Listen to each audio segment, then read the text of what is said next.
उठे तो आपको प्यास लग गई, भूख लगने लगी, प्यास लगने लगी कि मेरे को पानी पीना पड़ेगा, घबराहट हो रही, पानी पीना पड़ेगा। एक डेढ़ घंटे सोने के बाद अचानक नींद खुले और आपको प्यास लगे, समझ लेना आपके पितृ भूखे हैं और प्यास है।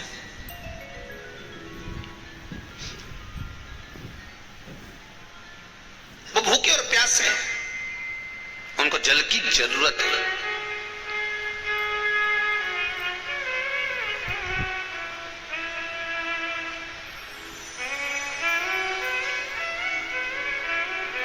किसी भी नदी में, सरोवर में, कुंड में, बावड़ी में, तालाब में, आप तीर्थ में जाकर जब स्नान करते हैं तो स्नान करने के बाद एक काम का नियम बना लो कि अपने हाथ की अंजलि में जल लेकर अपने पूर्वजों को देना। प्यासे रहते हैं, भाग मांगते हैं।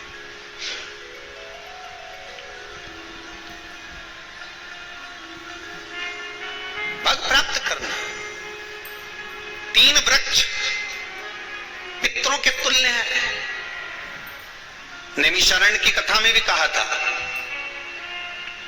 3 वृक्ष पितरों के तुल्य हैं। पहला पीपल, दूसरा वट वृक्ष, तीसरा बेलपत्र का वृक्ष।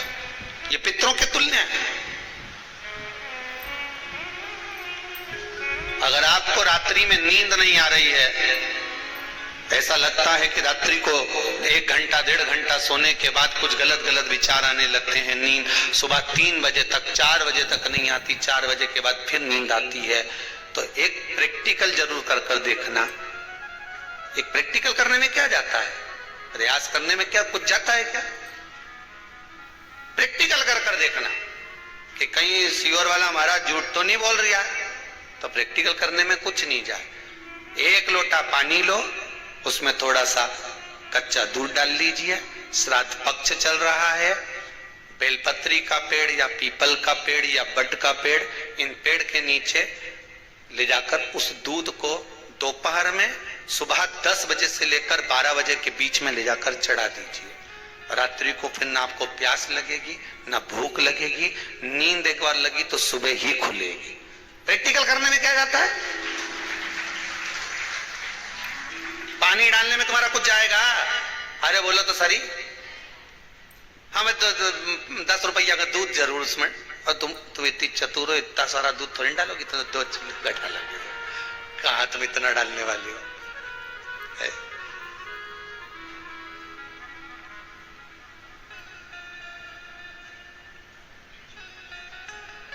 कहा बहुत चतुर लोग हो रहे संसार में हो। भले पूजन पाठ नहीं करे, पर कहीं का एकदम मिलने आ जाए ना, क्या अम्मा जी है क्या पाठ कर रही है, फिर वो भी बैठ गई तुरंत, अभी तो सोई थी।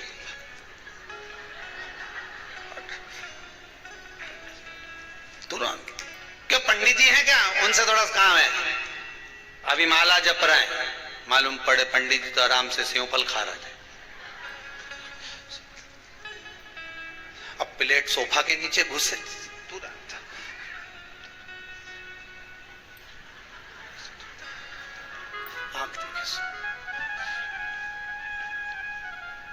प्रैक्टिकल करने में क्या जाता है?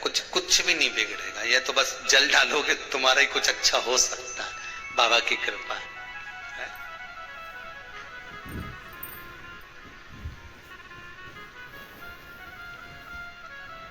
3 वृक्ष पितरों के तुल्य हैं। पहला जम के बोलिए पीपल, दूसरा वट वृक्ष, तीसरा बेलपत्री का वृक्ष। 3 पीपल के वृक्ष में 52,000 ब्राह्मण एक साथ निवास करते हैं, इसलिए पितृतुल्य। वट वृक्ष ब्रह्मा जी के मस्तक से बना, इसलिए पितृतुल्य। और बेलपत्री का वृक्ष माता पार्वती जी के अश्रु से बना। जब आंसू गिरे थे माता जगत जननी जगदम्बा पार्वती के, उस समय पर पितृलोक में हलचल उत्पन्न हो गई थी। हमारी नातिन की आंख में आंसू कैसे आ गए? मैनावती की पुत्री है,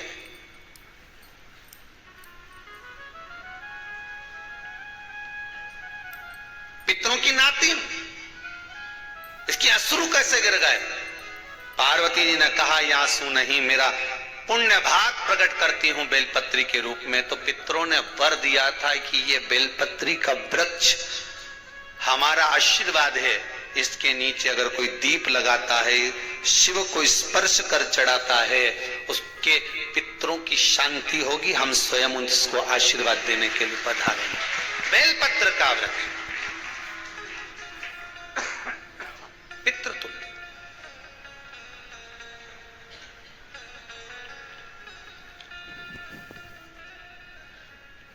श्री शिवाय नमस्ते। तो रात्रि को अगर भूख लग रही है, प्यास लग रही है, तो पितृदोष। दूसरा पितृदोष का लक्षण बताया, घर में कोई शुभ कार्य ना हो, वंश की वृद्धि ना हो, 1 रुपए कमाओ, 1.25 रुपए खर्च हो रहे हैं, पैसा 10 जगह से कमाई आ रही है पर घर में टिक नहीं पा रही है, आया गया, पितृदोष। जरा सी कटोरी पड़ी है, उसके पीछे विवाद चालू हो जाए, पानी ढुल गया उसके पीछे विवाद हो जाए, या छोटी छोटी बात में घर में क्लेश मचा हुआ है, पितृदोष है। समझ लो हमारे पूर्वज हमसे खुश नहीं, प्रसन्न नहीं। कोई कहता है गुरुजी श्राद्ध बड़े बेटे को करना चाहिए कि छोटे को करना चाहिए। शिव महापुराण की कथा कहती है, अगर जायदाद का पूरा हिस्सा बड़े ने लिया हो और तुमने अपनी माता का दूध ना पिया हो तो एक ही को कर लेने दो। अगर माता का दूध पिया है और अगर एक अंगूठी भी ली है, जरा सा एक कपड़ा भी अगर सास का लिया है, तो श्राद्ध तो तुझे करना ही पड़ेगा। श्री शिवाय नमस्तुभ्यम। हर हर महादेव। प्रदीप मिश्रा जी ने बताया कि हमारे घर में अगर पितर दोष है तो हमें क्या क्या प्रॉब्लम होती हैं। ना तो हमारे घर में पैसा रुकता है, ना हमारे घर में बरकत होती है, और ना ही हमारे घर में कोई शुभ काम होता है। ये बात बिल्कुल सच है, क्योंकि हमारे घर में कभी कुछ खराब होता है, कभी कुछ होता है, सभी पैसा वाहियात में ही जाता है। प्रदीप मिश्रा जी के उपाय बहुत अच्छे से सुने और इन्हें ज़रूर करें। अगर आपको भी लगता है कि आपके घर में पितर दोष है, उसके लिए मेरे चैनल को लाइक, कमेंट और शेयर ज़रूर करें। मेरा चैनल है धार्मिक वीडियो पूनम शर्मा हरियाणा। हर हर महादेव। जय शिव शंकर।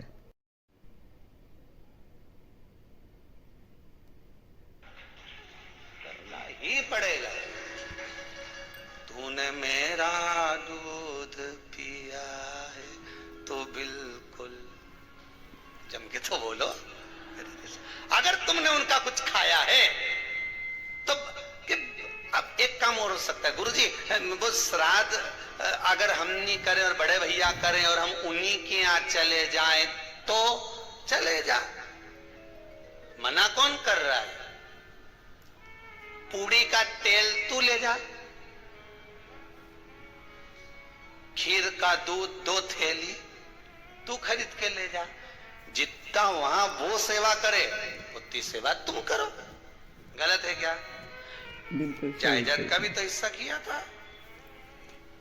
सुई की नोक के बराबर नहीं दूंगा ने, ईंट इधर खसकी है तो हमारी इधर खसका दीजिए। हमारी बसियत में इतना लिखा है तो फिर बसियत में ये भी लिख के जाना चाहिए। तब मैं तो क्यों सबके तुम डरो मत ही रहे। एक भी जब छोरा छोरी के जब सब सामान प्रॉपर्टी दो ना, जमीन दो ना, जायदाद दो ना, सारा सामान छोरा छोरी के दो, तो उनके लिख के भी जाओ कि हमारी श्राद्ध कर दे अच्छे से, नहीं तो भूतड़ी बन के सताऊंगी।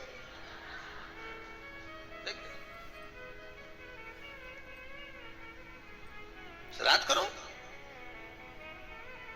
कितना दिया तुमको? बोलो, ईमानदारी से बोलना, कितना दिया? ढेरों। और एक बात बहुत अच्छे से कहूंगा, आप लोगों के जीवन में उतरे। अगर मायके में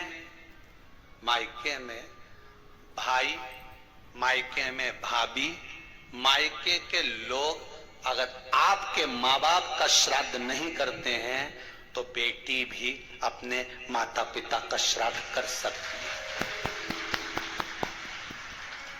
उसने भी दूध पिया है अपने माता पिता का। श्री शिवाय नमस्तुभ्यम। हर हर महादेव। पर वो श्राद्ध का भोजन कौन कराएगा? बेटी का पुत्र हो, बेटी की पुत्री हो, वो कराए। और नाम वो नाना नानी का ले करे। अगर वो नहीं कर रहे हैं, वो नहीं संभालते, वो नहीं जानते, तो आप करो तो करे। दो भाग होते हैं।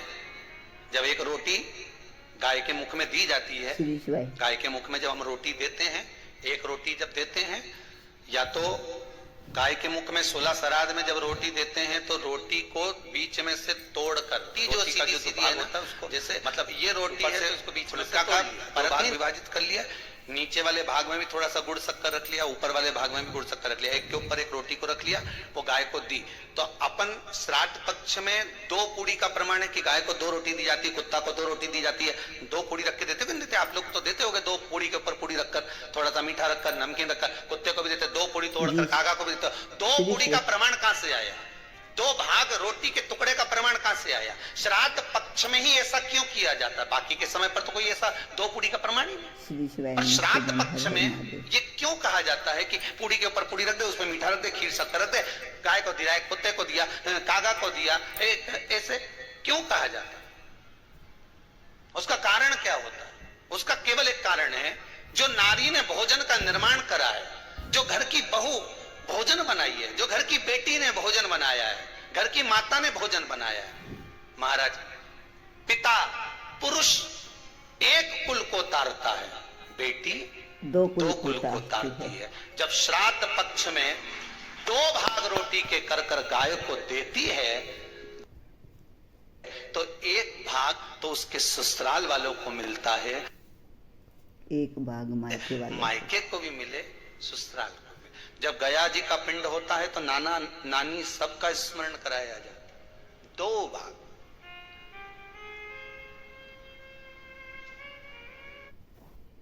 श्री शिवाय नमस्तुभ्यम, हर हर महादेव। प्रदीप मिश्रा जी ने बहुत अच्छा और अचूक उपाय बताया है पितर दोष का, और कैसे पहचाने कि हमारे घर में पितर दोष है। यही सभी वजह होती हैं जो प्रदीप मिश्रा जी ने बताई हैं हमारे घर में पितर दोष लगने की।